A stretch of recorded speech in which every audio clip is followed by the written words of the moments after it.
ನಮಸ್ಕಾರ ಪ್ರೀತಿಯ ವೀಕ್ಷಕರೇ, ಎಲ್ಲರೂ ಹೇಗಿದ್ದೀರಾ? ಎಲ್ಲರೂ ಚೆನ್ನಾಗಿದ್ದೀರಾ ಅಂತ ಭಾವಿಸ್ತೀನಿ. Welcome back to Savismaya YouTube channel. Please ನಮ್ಮ ಚಾನಲ್ಗೆ ಹೋಗಿ ಲೈಕ್, ಕಮೆಂಟ್, ಶೇರ್ ಹಾಗೂ ಸಬ್ಸ್ಕ್ರೈಬ್ ಮಾಡಿ. ಬನ್ನಿ, ಇವತ್ತು ಒಂದು ಒಳ್ಳೆ ರೆಸಿಪಿ ಮಾಡ್ತಾ ಇದ್ದೀವಿ. ಏನು ಅಂತಂದರೆ ಟೊಮೆಟೊ ಗೊಜ್ಜು ಹೇಗೆ ಮಾಡೋದು ಅಂತ. ಅದನ್ನು ಹೇಗೆ ಮಾಡೋದು ಅಂತ ನೋಡೋಣ. ಮೊದಲಿಗೆ ಗ್ಯಾಸ್ ಸ್ಟವ್ ಆನ್ ಮಾಡಿಕೊಂಡು ಪ್ಯಾನ್ ಇಟ್ಕೊಳ್ಳಿ. ಲೋ ಫ್ಲೇಮಲ್ಲೇ 2ರಿಂದ 3 ಟೇಬಲ್ ಸ್ಪೂನಷ್ಟು ಎಣ್ಣೆ ಹಾಕ್ಕೊಂಡು, ಎಣ್ಣೆ ಸ್ವಲ್ಪ ಕಾದ ನಂತರ ಅದಕ್ಕೆ ಸ್ವಲ್ಪ ಸಾಸಿವೆನ ಹಾಕ್ಕೊಂಡು ಅದು ಚಿಟಪಟ ಅಂತ ಸಿಡಿಯೋವರೆಗೂ ಅದನ್ನು ಸ್ವಲ್ಪ ಬೇಯಿಸ್ಕೊಳ್ಳೋಣ. ನಂತರ ಅದಕ್ಕೆ ಕಡಲೆಬೇಳೆ ಹಾಗೂ ಉದ್ದಿನಬೇಳೆನ ಹಾಕ್ಕೊಂಡು ಅದು ಸ್ವಲ್ಪ ಕಂದು ಬಣ್ಣ ಬರೋ ತನಕ ಲೋ ಫ್ಲೇಮಲ್ಲಿ ಅದನ್ನು ಫ್ರೈ ಮಾಡ್ಕೊಳ್ಳೋಣ.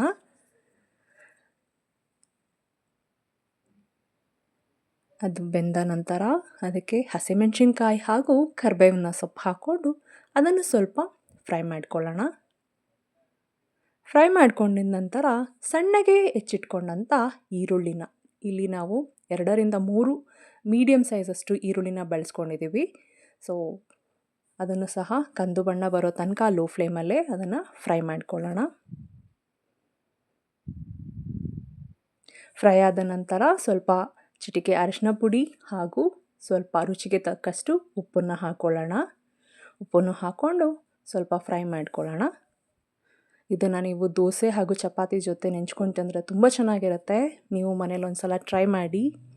ನಂತರ ಅದಕ್ಕೆ ಸಣ್ಣಗೆ ಹೆಚ್ಚಿಟ್ಕೊಂಡಂಥ ಟೊಮೆಟೊ ಹಣ್ಣನ್ನು ಹಾಕ್ಕೊಂಡು ಅದನ್ನು ಸಹ ಒಂದು 2 ನಿಮಿಷ ಸಾಕು ಮೀಡಿಯಮ್ ಫ್ಲೇಮಲ್ಲೇ ಅದು ಸಹ ಬೇಯೋ ರೀತಿ ಅದನ್ನು ಸ್ವಲ್ಪ ಫ್ರೈ ಮಾಡ್ಕೊಳ್ಳೋಣ.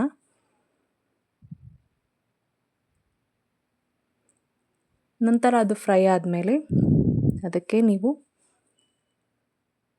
ಸಣ್ಣಗೆ ಹೆಚ್ಚಿಟ್ಕೊಂಡಂಥ ಕೊತ್ತಂಬರಿ ಸೊಪ್ಪನ್ನು ಸಹ ಹಾಕ್ಕೊಳ್ಳಿ. ಅದನ್ನು ಮಿಕ್ಸ್ ಮಾಡಿ ಫ್ರೈ ಮಾಡ್ಕೊಳ್ಳಿ.